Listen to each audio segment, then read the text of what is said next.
Hola, buenas tardes. Mi nombre es Alfredo Charte. Voy a comenzar con la exposición de la actividad número uno de base de datos.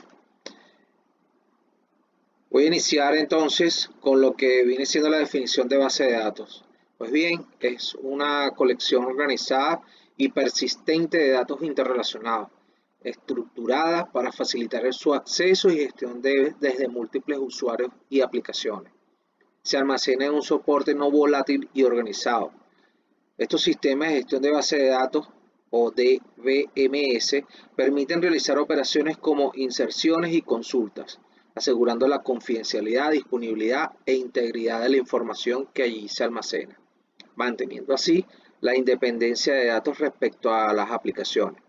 Además, se utiliza un modelo de datos para representar las interrelaciones y restricciones del mundo real. Dentro de los tipos de base de datos tenemos una base de datos relacional, que es un sistema que organiza datos en tablas compuestas por filas y columnas.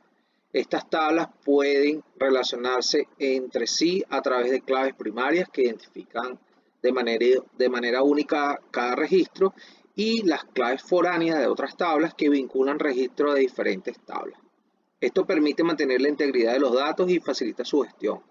Las operaciones se realizan mediante SQL, que es el lenguaje estándar para consultar y manipular los datos. Dentro de los fabricantes tenemos MySQL, SQL Server, Postgres y Oracle. Como segundo, tenemos las bases de datos no SQL o no relacionales. Son una alternativa a las bases de datos relacionales en cuanto a sus limitaciones, a consistencia de datos, diseñadas para gestionar grandes volúmenes de datos no estructurados o semiestructurados.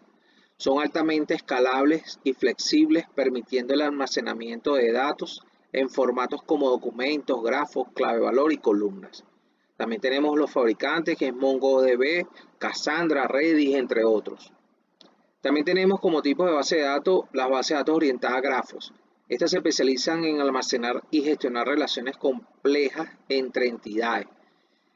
En este tipo de base de datos, los datos se representan como nodos o entidades y aristas o relaciones, lo que facilita la representación de, por ejemplo, redes sociales, relaciones jerárquicas y conexiones entre datos interrelacionados. También tenemos allí el fabricante Neo 4J, ArangoDB. Las bases de datos en la nube, estas se entregan como un servicio en la nube, tales como Amazon Web Service, Google Cloud Platform y Microsoft Azure, que es muy conocido. Ofrecen ventajas como escalabilidad, flexibilidad y acceso remoto y pueden ser tanto relacionales como no SQL. Tenemos allí Cloudflare, Firestore, Amazon DynamoDB, entre otras. Las bases de datos distribuidas, ¿verdad? Son sistemas en los que los datos se almacenan en varios servidores o ubicaciones físicas diferentes.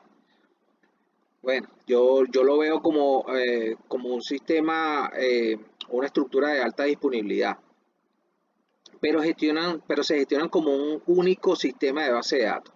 Este enfoque permite una mayor disponibilidad y redundancia de datos, lo que las hace ideales para aplicaciones que requieren alta disponibilidad, como sistemas en tiempo real. Puede ser por los sistemas que son muy conocidos a nivel bancario, ¿no? También tenemos Cassandra, se repite de nuevo MongoDB, Google Cloud, entre otras.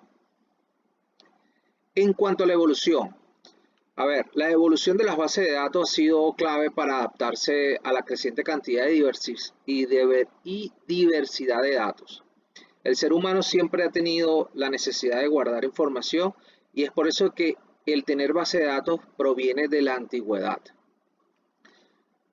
Las bases de datos secuenciales de 1950, de la época de 1950 a 1960, se da origen a las cintas magnéticas, ayudando a la automatización y respaldos de datos. Se da inicio a la automatización, pero con ciertas desventajas, ya que solo se podía hacer de manera secuencial. Las bases de datos jerárquicas y en red, desde 1960 al 70, ahí nace la primera generación de sistemas que almacenaban datos en estructuras jerárquicas, teniendo la posibilidad de almacenar estructuras de datos en listas y árboles, pero limitando la flexibilidad en las relaciones. Por ejemplo, incluye IMS de IBM. En cuanto a las bases de datos relacionales de 1970 y 1980, se introdujo el modelo relacional por Edgar Frank Codd, que organizaba datos en tablas y permitía consultas complejas mediante SQL, ganando mucha popularidad en los años 80. Este hecho dio nacimiento a la segunda generación de los sistemas gestores de base de datos, SGDB. Luego, el lenguaje de consulta estructurado de 1980 a 1990 se crea SQL, permitiendo realizar consultas para la recuperación, consultas y modificaciones de datos de una base de datos, siendo un modelo de la industria. Tuvo mucho renombre, mucho repunte. Pudieron competir con las bases de datos de red y jerárquicas. Luego, las bases de datos distribuidas y en tiempo real de 1990 al 2000, con el auge del Internet surgieron bases de datos distribuidas que permitían almacenar datos en múltiples ubicaciones, como Google Big Table. También surgió la base de datos orientada a objetos, desarrollando así herramientas como Excel y Access. Esto es importante mencionarlo, creando entonces la tercera generación de sistemas gestores de base de datos. Luego vimos bases de datos no SQL, Big Data, también en este periodo del 2000 al presente, en respuesta al crecimiento de datos no estructurados.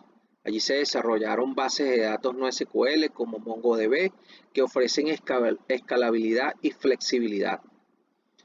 También vemos ya un poco más al presente, base de datos en la nube y en tiempo real del 2010 al presente. Vimos la adopción de la nube permitiendo bases de datos escalables y disponibles, incorporando análisis en tiempo real para un procesamiento casi instantáneo. Muy bien, ¿cuáles son los posibles usos en el ambiente laboral? En el caso del sector salud, ¿ok? Esto para las empresas del sector salud se ve muy común este tipo de sistemas, ¿ok? Primero, gestión de clientes, plataformas como Clientify. Hay muchísimas plataformas de CRM en la nube, preferiblemente, quienes utilizan base de datos relacional MySQL.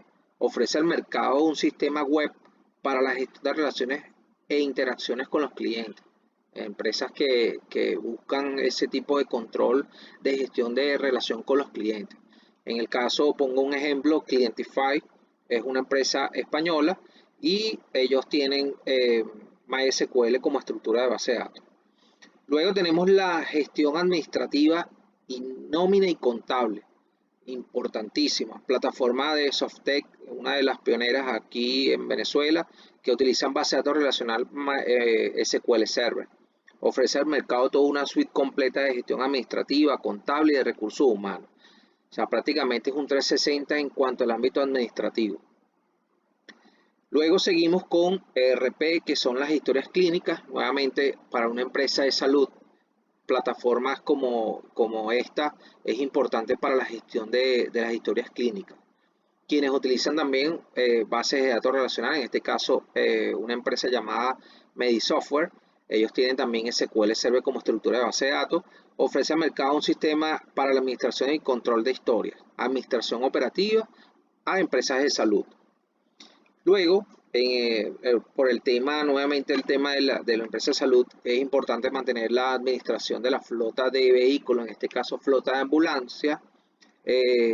Nos vemos con empresas como Odoo, quienes utilizan base de datos ya relacional PostgreSQL, que ofrece al mercado una suite completa. Ellos tienen no solamente la suite de flota de vehículos, sino tienen toda una suite también contable, administrativa, o sea, muy completa la suite web. Uno de los módulos que las empresas de salud utilizan nuevamente para el control de las ambulancias, mantenimiento mecánico, control de gastos, kilometraje, pues esta empresa va muy bien para este tipo de cosas.